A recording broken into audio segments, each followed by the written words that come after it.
All right, I guess we'll go ahead and get started. Hi, my name's Evan Ott. I'm a statistics doctoral student at the University of Texas at Austin.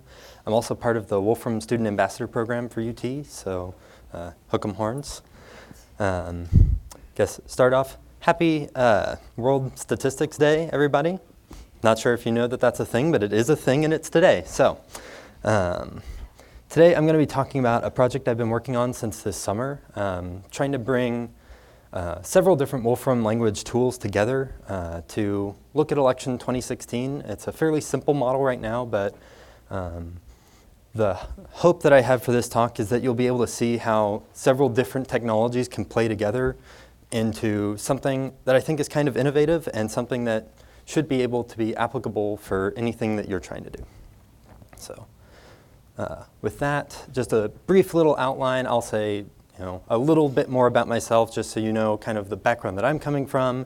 Then we'll get to the stuff that you actually care about, which is the blog that I've been working on, Mathematelection, talk about some of the things that I've been doing with it, then go into the technology, maybe not quite as ad hoc as some of Steven's presentations where he'll do a lot of live coding. I'll have like one little snippet, a little more nervous than he is about doing such things, but we'll talk about the Wolfram data drop, how to use it a little bit.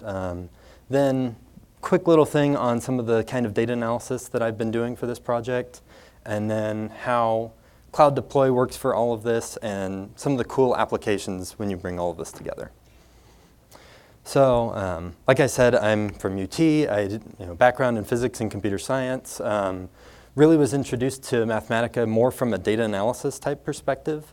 So not a lot of people used it at the time, but my junior year, I actually created a small course and small textbook that currently isn't hosted anywhere. I'm figuring that out. But how to do some introductory data analysis with Mathematica. So that's kind of my approach. That's how I view a lot of Wolfram's things, as kind of more from a, how can I analyze data, how can I do things? So the blog. I've been really interested in this election. I think it's going to be a fascinating one with the pace of technology. I've been personally making some predictions since January 2014 on Reddit. Obviously just kind of a very, oh, I'm going to predict this. Okay, well that's great and all, but can we do this with some data? And that was the genesis of my blog, Mathematelection. Here is just kind of scrolling through some of the things that I've been doing. You're welcome to check it out. You can follow it, all that cool stuff. That work started in July. So let's take a look at some of that. What I've been doing is collecting the likes for each candidate on Facebook. Now this is a very simple metric. It's not really following as good as some data sets have of down to the county or things of that nature. But it gives a pretty good estimate, I think, of, okay, who's popular? What's going on? In particular, the trends in the data. Here, I'm just playing this through time. You can see, and sorting by the total number of likes, you can see the relative ordering change. Well, maybe that's just a false little something that's going on, but maybe there's something really to that. In particular, when we look at some other visualizations like this one, so this is just looking at all the different candidates. The current Facebook frontrunner, Ben Carson, is highlighted there. You can see some interesting things start to show up. So the vertical bars there are the first and second GOP debates. And there's a pretty significant impact on Facebook popularity in accordance with these real world events that are going on. And being able to display this in a really easy manner that, there's a lot going on in this graph, but it's fairly easy to see, oh, hey, this highlighted thing, Ben Carson, he's in the lead. And that seems to kind of correspond, maybe not exactly with the real political landscape, but certainly not too far from it. So how am I doing all of this? I'm really basing a lot of this work on the Wolfram data drop. So if you're not familiar with it, I know Steven said a few words about it during the keynote. It's a very flexible way of storing data in the cloud. In particular, you can bring in data from anywhere. So although all of my data is just Facebook likes, trying to grab something from Facebook, this could be any sensor anywhere in the world that has an internet connection. If you haven't seen it work, here's just a very simple example. I'm loading a data bin, adding a couple of rows to it, and then displaying it as a data set. So we get this nice structured database type table of data. I can start computing with that immediately. This is perhaps not the most useful thing, but here I'm taking all of the timestamps. So whenever you submit something, it gets a timestamp. These, are separated by a few milliseconds, but you can cast those into a date object, and now we can start doing things with time series. Stephen did that actually during the keynote a little bit. And one of the other things that he mentioned is that all of this is accessible via a web API. That's really cool because, one, we have all of these interactive devices that are already integrated into the Wolfram language, but even ones that aren't, as long as they have an internet connection and can hit a URL, they can start adding their own data in whatever way that you come up with. That's really flexible, that's really powerful. So data can come to us from anywhere, get stored in the cloud, and we can access that anywhere with Wolfram language. So although I really want this part of my project to be in Wolfram language, I've not yet tried, so I have a little daily JavaScript that runs a little query on Facebook for each candidate, gets the number of likes, stores it in the data drop. And so this is kind of what my raw data looks like. So for each candidate, I have the total number of likes at a given time, and I have a couple of months worth of data on this. So what do I do with that data? Well, have to do some kind of exploratory data analysis because, especially for the blog type scenario, it's not a matter of only figuring out, okay, who's the leader, who's this, but it's trying to figure out what interesting things have happened, what's going on, what are some trends, what do we think is going to happen soon? And, typical example, using manipulate. So I would guess probably most of the people in this room have used it for something before.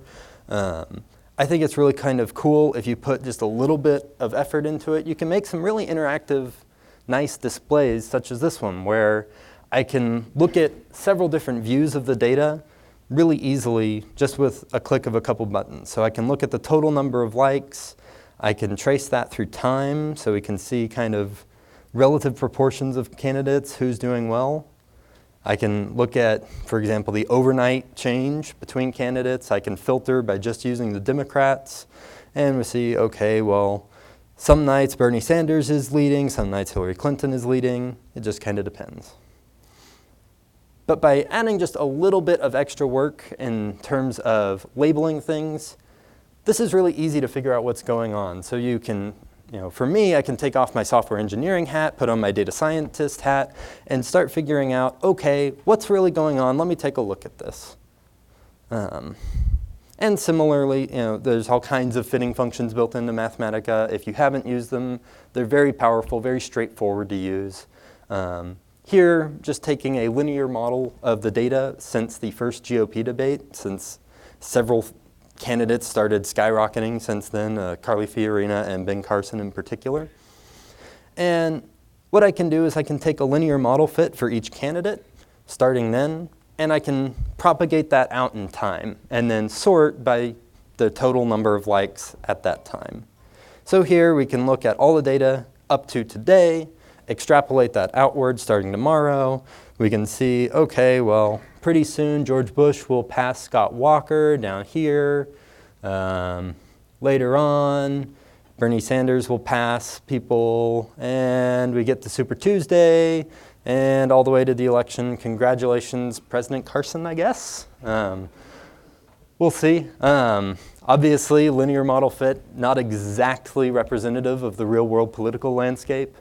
But it's a good first guess, right? And, yeah, extrapolation's terrible, but this is something interesting. This gives us something to work with. This gives us something to say, as a blogger, I can go and say, hey, this is what I predict. Let's see what happens. Now, let's update this prediction. Let's use more sophisticated analysis. Point is, all of this functionality all of these different views and things, all I'd have to do is change my model here. So instead of a linear model fit, maybe I fit a slightly different function to it. I do some change point analysis to figure out, oh, okay, when the debates happen, these kinds of things tend to happen. I need to model it a little bit differently. That's really powerful because now I have all of this sort of display to use. I can do all my data science. I can do all my exploratory data analysis very straightforwardly. Cloud deploy. So I've seen Stephen do a couple of different talks. He was at UT this past year and did some things with Cloud Deploy, showing various sorts of API-type functions. He demonstrated some of those today. And it's really cool to see things like image identify, right? We can deploy that to the web. People can upload an image and have very simple functionality ready to go. That's really cool because that brings power to the people. So I've done that on my blog with one function already. I was kind of beating my head against the wall about a couple of things with it that turned out to just be missing a few characters, but it happens.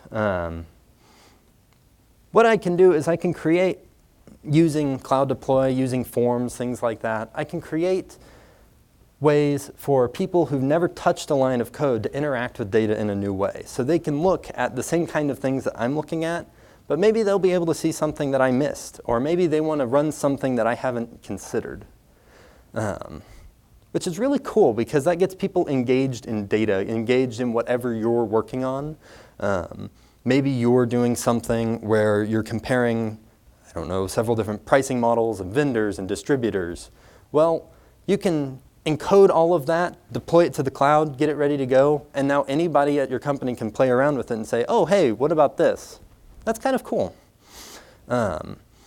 And so with live results, one of the cool things here is as we start to integrate all of these kinds of things together, so we have the manipulate type of thing, we can do all sorts of model fitting, we can read data in from the data drop. Well, we can also start and combining this. So here I've just built a little form page. I actually updated this since the talk this morning because I was not aware that form page existed, which much better fits what I've been trying to do than form function. So if it's a little bit broken, I apologize, but I tested it a couple times. So same kind of form as if I was doing this in Manipulate. This is all in Mathematica right now. But what I can do is I can deploy this to the cloud. Sorry. So this is going to create that same kind of pie chart function, going to deploy it to the cloud. I tested this like less than an hour ago. Come on, it'll get there. It'll go, I promise. While it's working, the idea here is that, again, anybody anywhere can start accessing this data. It can be in real time. You can do this for yourself. You can do it for others. Come on. Let me restart it real quick. Come on. Maybe. Well, I guess you can take my word for it. So I'll let it keep running and we can come back to it at the end and hopefully it'll maybe be done. We can deploy this to the cloud. People can start playing with data and get it in a really interactive way. One of the things, I'm trying to wrap up here. I know lunch is very soon and I don't want to keep you from that. One of the things, so I started this project. I was writing to a CSV in Dropbox and having to load that. I have a computer that's running a script and then loading it on this one. So I'd kind of built everything around the traditional sort of Mathematica lists. And I was kind of concerned with data drop. Everything's in a little bit different of a format. I was really concerned about that. So I did want to say at a very practical level, data drop is really, you can incorporate it very straightforwardly. I don't know if you can really see that very well. I can read in, for example, all of the fields of my data. So in particular, if I've done something very structured, you don't have to in data drop, but if you do, you can get, read your columns. I can read in my data very straightforwardly. So same sort of data now in a very kind of typical form in Mathematica. So any functions that you already have are fully ready to be used with things from the data drop. So that means whatever functionality you already have, you can start reading in from data in real time anywhere that has an internet connection. That's really cool. Like come on, that's just really cool. Manipulate, again, I'm sure everybody's done something with it. You can start exploring data in a really systematic way and making little, throughout this project I've made little views for myself. So you've seen kind of things displayed in a tabular format or in a date list plot or in a pie chart. Being able to do things, coming up with a particular view, but then playing with it, being able to do different things. So instead of Ben Carson and Donald Trump, maybe I want to look at Bernie Sanders and Hillary Clinton. And we can see the relative difference of those two candidates over time. I can say, okay, well, somewhere around here, something changed for some reason. Maybe I've done some kind of sophisticated analysis on that. And I can say, okay, well, here I'll just change my starting point for that linear model fit. And so now I have a new estimate based on saying, okay, based on some prior analysis. But I can do all of that just with a few sliders. That's really cool. And lastly, I want to go back. Aha! I knew it would work. So here I go. This will create a pie chart for me. It's processing. I can see it. It's going. It's going. All right. Come on. Come on. Live demos, man. There we go. So that's a cloud deploy that I just wrote. I mean, you saw me write it. Obviously, some of the back-end functionality I've written many weeks ago. But this is ready to go. And all I have to do to start looking at different views, I can just click. It will update. It may take a couple seconds. Here we go. So as I was saying before, this is really impressive. I can do this live also. So going back to this slide, looking at the data, that little toy example with the speakers for today, I can deploy this. I can delay reading in the data until when it's accessed. If this doesn't work, oh well. Point is, with data drop, you can actually read that data in live when the user accesses it, which means that you can get real-time results, not just gathering data all the time from anywhere. Now you can read in that live, so you're not limited. So here we see the 3 rows that were already there. So Stephen at 9, me now, Stephen again later tonight for live coding. I can add another row to that data bin and reload this page, and voila, my talk that started approximately 20 minutes ago, I can do all of this live. So I hope I've been able to show you some kind of cool examples of things. I'm happy to stick around and talk about any of the technology that I've been using. If you want to ask some political questions about what's been going on, I'm happy to create some things for you. But with that, I think I'll call it a day and take any questions.